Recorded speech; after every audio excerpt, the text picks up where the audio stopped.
I'm Dana Denha, and you're watching FYI. Dance Marathon at the University of Michigan provides an outlet for children with disabilities, the Little Victors, and their families. Watch as this student-run org created a space for everyone to get together and let loose.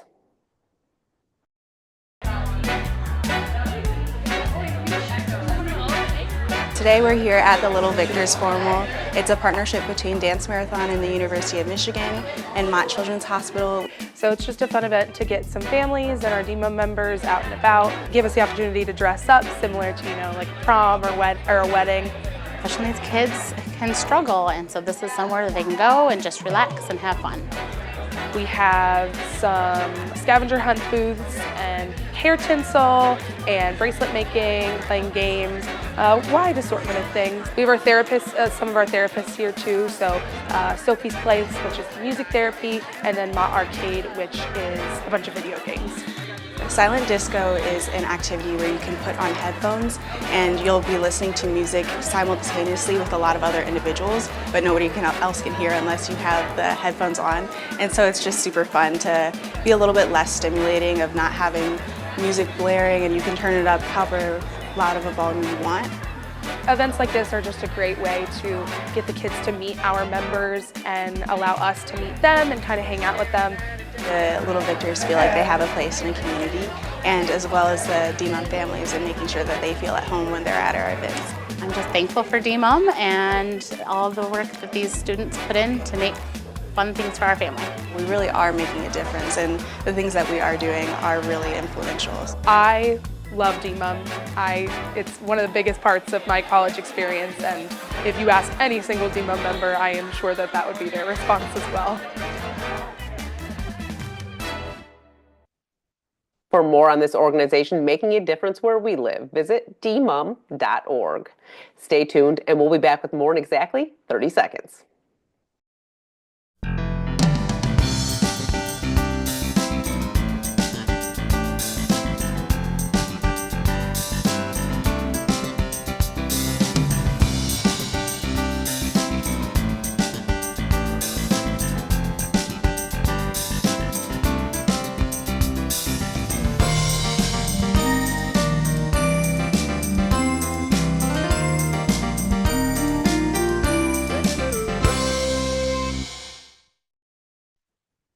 The Downtown Development Authority, or DDA, is dedicated to creating a healthy, thriving downtown area in Ann Arbor. And now they can add the arts to their ever-growing list of accomplishments. Experience oscillation next.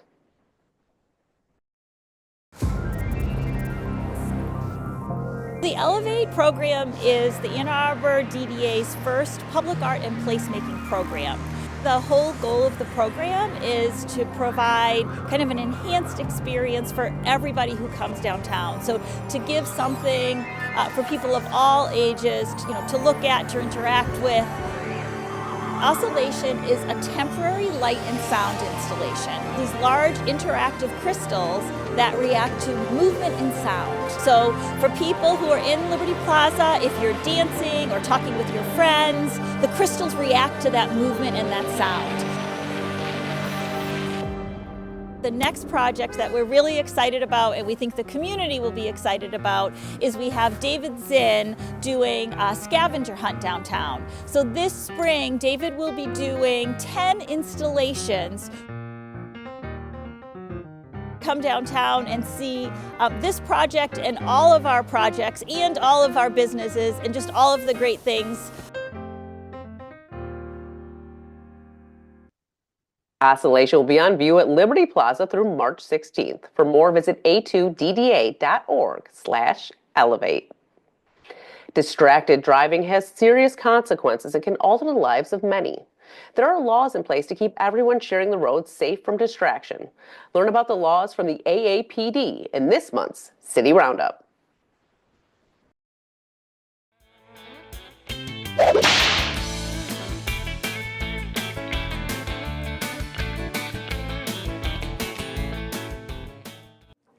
Oh, hey, I didn't see you there. I was a little distracted.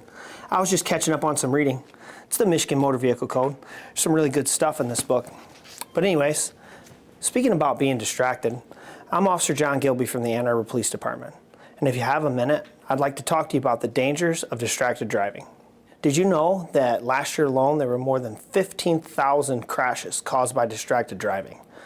When you're out there and you drive distracted, you don't just put yourself at risk, but you put the passengers in your car, pedestrians, and cyclists at risk too. In the summer of 2023, Michigan's hands-free driving law went into effect. The law made it illegal for drivers to use their phones while driving, and that includes while being stopped at red lights or stop signs. The only exemption to this law is if you're calling or texting 911 in case of an emergency. So please, keep our community safe, keep your phones down, and focus on the road. Stay safe, Ann Arbor. Those white powdery flakes that cover the ground during the winter months may be fun to play in, but with the snow comes a very physical job, removal. Those flakes may look light and fluffy, but they sure add up to a lot of heft. And for some people, that job just may be too much. The city has a program here to help those in need after snowfall. Joining me is Brittany Patton, Recreation Supervisor for Ann Arbor Parks and Recreation. Welcome back to the show, Brittany. Thank you so much, Dana. Well, we talked about this last year, but the program's still continuing. Why don't you just tell us what the Snow Match program is and why it was started? Yeah, so Snow Match is a program to connect neighbors, volunteers, and residents that need snow removal with each other. A lot of times nowadays people don't quite know their neighbors, so they don't necessarily know their needs. So we put this program together so people can sign up online to volunteer and people can sign up online that need snow shoveling support. And we kind of break that barrier of seeing who needs what where. Well, when did it start? 2 years ago now? The fall of 2022. So how is it going? Is the program growing? Are you seeing more volunteers? Are you seeing more people that need snow removal? I think that there's been a influx of both. We do still need volunteers because there are so many residents in different parts of the city that there might not be as close of neighbors. So we're checking every day as new volunteer waivers come in. But I would say that we are probably just about where we were last year. And last year we doubled, I think, from the first year. So yeah, I mean, there is sort of there's criteria for the person that needs it. Can you talk about that aspect? Sure. So recipients of the service must be 55 years or older or self-identify as having a disability. And if you meet either or both of those criteria, you also cannot have resources to either pay to have snow removed or have friends or family nearby. So this is, trying to support people that don't really have any options about removing the snow from their sidewalks when they might not be able to. And then volunteers just need to be 18 years or older. Yeah, it's an interesting thing that I've been thinking about more about this program actually is, people pay for snow removal services at the beginning of the season, but we don't get nearly as much snow as we used to. So I don't know how it's working for those, but I know snow removal is expensive. They charge you a big lump sum at the beginning of the year, and then you don't know how many times they're going to come remove it. So I would assume a lot of people might be in a position where they can't really afford that, which it does seem like a big expense, especially when, like, for instance, this year, I think I've had to go out 3 times. And none of them were heavy. Like, they weren't like ridiculous, like I'm shoveling 8 inches or anything. It's about 1 inch, So that's got to be a hard pill to swallow for people, I think, at least.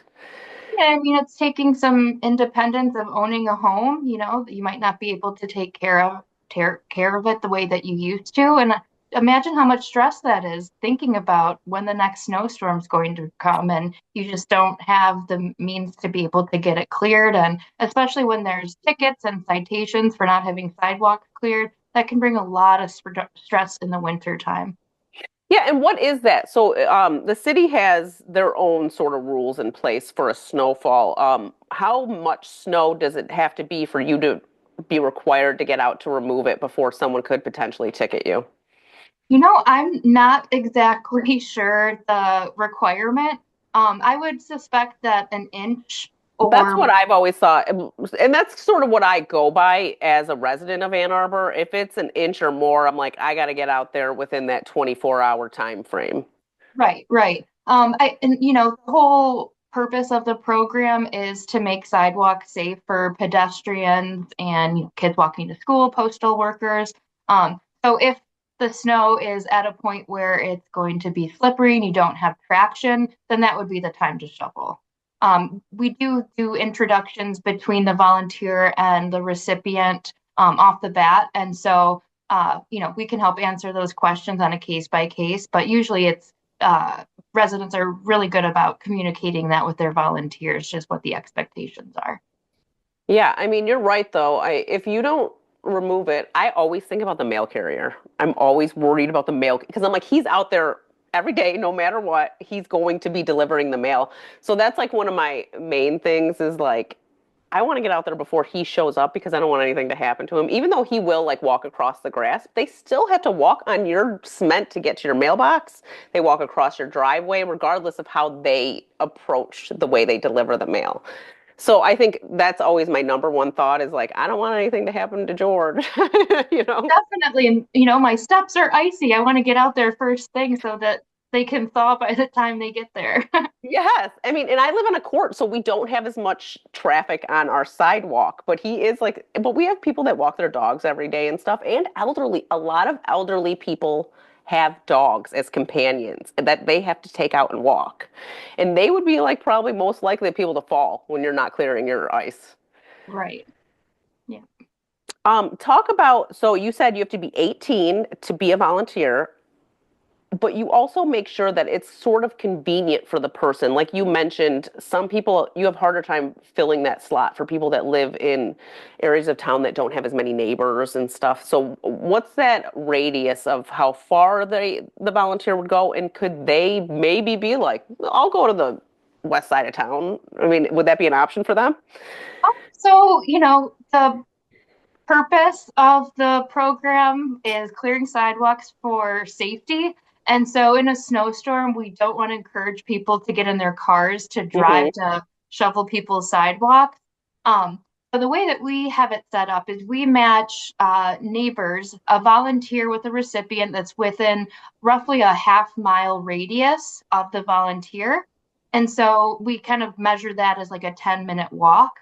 So that's kind of how we match the volunteers to the recipients. It's just simple as a circle, a dot in a circle, and then seeing what recipients fall in that circle. So then do you connect them so they have each other's phone numbers and then they just communicate then when the snow happens? Yep, exactly. So I'm checking the waivers for both recipients and volunteers on a daily basis. And once I see somebody is within that half-mile radius, I'll send an introductory email to both people, let them know they should reach out to each other to make plans. And if they have any questions, they can always reach out to Snowmatch. But details such as what time they'd prefer to have the sidewalk shoveled, if somebody wanted their walkway shoveled as well. That's just a kind of case by case situation that people have been very good about figuring out on their own. Yeah, because you're really talking about the sidewalks, but when you think about shoveling snow, you think about shoveling your driveway, your walkways, all that stuff. I mean, it's really can be dangerous for the person that lives there too if they have to get in and out of a vehicle or just get in and out of their house. Exactly. Yep. Yep. This program is targeted for the sidewalks, but we hope through making these introductions with neighbors, it can encourage people to do a little bit more if they have the time, or bring other neighbors in to help support. So someone does the sidewalk, someone does the driveway, someone does the walkway. It's really trying to make community connections. Totally. I could see that 100%. And I could see even being a volunteer in doing the sidewalk and then almost just being like, I can't leave. I can't leave unless I get the driveway done. Yep. Well, do you have to register? Like, what do you have to do? You go online, you register if you need the program, but you also register to be a volunteer? Yep. So if you go to www.a2gov.org/snowmatch, you'll come to our snowmatch page. In the second paragraph, there's a link that's titled register. You just click that link and it'll take you to the waiver page. Once you get to the waiver, you can select if you're a volunteer, a homeowner, or a tenant. And then different questions auto-populate. And once you figure it out and submit it, it gets sent over to our spreadsheets and we can map you right away. We get notified every time we get a new waiver submitted. Yes, I would love to hear about like friendships that have blossomed because of this program. Oh, I know. Yeah, because we haven't grown significantly since last year, I think that there may be less people applying because they've already made those connections that they don't need to. At least that's what I hope. I think you're probably right that that is true. And it is like a lovely way to meet your neighbors. I think we talked about this last year that unless someone lives like right next door to you, a lot of times it's hard to get to know your neighbors because you're like, well, what am I going to do? Just stop at their house and start talking to them? It's just not as simple as that, or you feel weird about it, or Definitely. And some people that can have means to pay, so we've had some people say just would like a high school student to shovel my sidewalk for $20. Unfortunately, we're not in the match making service for that scenario, but we let people know, there's avenues like next door where you can go on and post just kind of what kind of support you need. And there's so many people out there that are willing to help. It's just being able to have an avenue to get that word out. what if your volunteer is, they're out of town, they texted you, they're like, I'm not going to be in town this week, and then there's a major snowfall. Can they contact the program to get an additional person, or do they work that out with their volunteer? Either or. We're happy to help assist. We have in the past, people say like I want to volunteer, but I'm going to be gone 2 weeks in February. So we'll just touch base with somebody else that is in that radius of the recipient and see if they'd be able to cover for those 2 weeks. We also have a checkbox for volunteer waivers if people are interested in shoveling for more than one house. So oftentimes we'll reach out to those people first just to see if they have the ability to tack on another house for however long that's needed. I don't know if I'm alone in this or not, but I actually love shoveling snow and I think it's like a great workout. Like I get out there, I'm like, I don't like being out in the winter a lot. Like I'm not like, oh, let me go hang out in the cold. But if it snows, it's always like, it's like the air is different. You can breathe. It's like this nice air that you're breathing. And then you're like feeling like you're actually doing something and you're like moving your body and getting a workout. So I would attest to like, yeah, take a multiple house. If you have the time in your schedule, it's actually like, it's sort of fun, sort of satisfying. I completely agree. Plus, knowing that you're not only helping your neighbor, but you're helping people get from one place to another. I don't know, it just seems so multidimensional. Yeah. I was looking on the website and it was like you're if you're a volunteer, you shouldn't even really need the person to be home. You really just need to bring your shovel there. But the city, if you don't have a shovel, the city has some shovels too. Yeah, one of the questions on the waiver for both volunteers and recipients is do you have a shovel? Do you have ice melt? Do you have a broom? And so, once we go through those waivers to make a match, we share with that match what each person has. And if somebody doesn't have, a shovel, we're happy to drop one off. We actually haven't had that happen yet, but that's just something that, we try to mention just to think ahead. Oh, well, it's actually amazing to me to think that people um sometimes I feel like you need a shovel. Like I moved into this house. I mean, it's been a while now. We've lived here for a while. But when you first move into a house, you don't have that stuff. Like you're like, I've never removed snow before. Or like the person left you something and you're like, okay, I'll shovel with this. This is what happened to me. And I'm like shoveling with this thing and I am literally like almost crying because back then we got a lot more snow. I mean, it would be like a 10-incher and I didn't know that you had to like do a double shovel. Like when it's a lot of snow, you have to shovel twice instead of just like letting it pile up. This shovel they left here was like a 30-pound shovel. It's so heavy. It's metal. It's just like super heavy. And I was like, why am I breaking my back with the instrument? Like, why? Why am I doing this? So, yes, I will say I've made some like just naive moves when it came to like snow removal. And I think that is something that we all have to learn when we get a house, that you have to figure out the best way to remove your snow. It's really a job and you have to figure it out. Absolutely.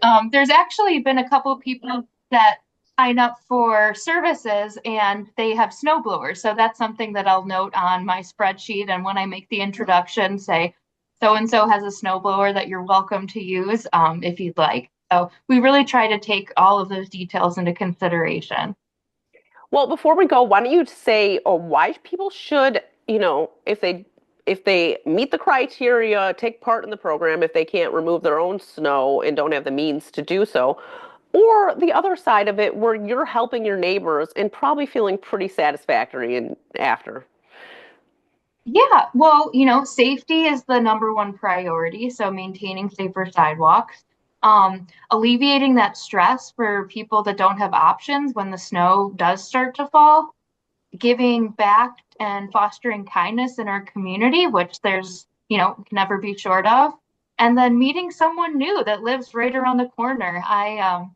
One of my neighbors, I met her because I noticed she had hip surgery and her grass was getting long. And we started talking and, we started helping her out with her cutting her grass. And she kept me in the loop when she got engaged. And it's just kind of a lifelong friendship that you never know you'll have unless you have some encouragement or some mode of being able to meet people.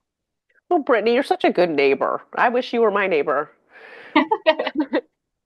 I love cutting the grass and Oh my how God, you me like too. shovel it. Me too. I won't even let my husband cut the grass because I don't think he can do a good enough job. But I also find it to be like almost therapeutic in a way. I'm letting it all out today. I think cutting the grass is therapeutic. I like watching it get cut. I like seeing the long stuff disappear in lines. It's great. Yep, the lines. Yep, exactly. Well, thank you so much, Brittany. It was great talking to you about this program. I hope that everyone that needs the program really takes advantage of it because I do think it's great. And I think it's awesome to be able to get to know your neighbors in a different way.